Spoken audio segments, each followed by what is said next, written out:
ভেনেজুয়েলার president Nicolas Maduro এখন কোথায় আছেন তা অজানা বলে জানিয়েছেন দেশটির নির্বাহী ভাইস প্রেসিডেন্ট ডেলসি রদ্রিগেজ। যুক্তরাষ্ট্র মাদুরোকে আটকের দাবি করার পর রদ্রিগেজ কথা জানিয়েছেন। যে শহরে পাত্রিয়া গ্রান্দের মুক্তিদাতার জন্ম হয়েছিল, যে শহরে আমাদের মহাদেশের সর্বশ্রেষ্ঠ মানুষের জন্ম হয়েছিল, সেই শহরটি আক্রমণ ও হামলার শিকার হয়েছে।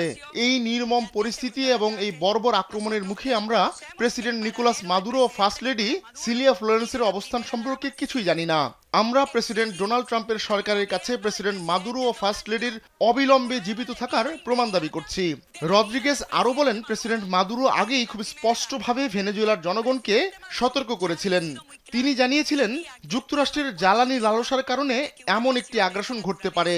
আর প্রেসিডেন্ট মাদুরো ভেনেজুয়েলার জনগণের উদ্দেশ্যে প্রথম যে কথাটি বলেছিলেন তা হলো, জনগণ রাস্তায় নামুন, মিলিশিয়াকে সক্রিয় করুন, সব পরিকল্পনা সক্রিয় করুন। তিনি বলিভারীয় জাতীয় সশস্ত্র বাহিনীকে পূর্ণ সামরিক, জনসাধারণ ও পুলিশ ঐক্যের মাধ্যমে সব পরিকল্পনা সক্রিয় করতে অত্যন্ত স্পষ্ট নির্দেশ দিয়েছেন। মিলিটার, পপুলার y policial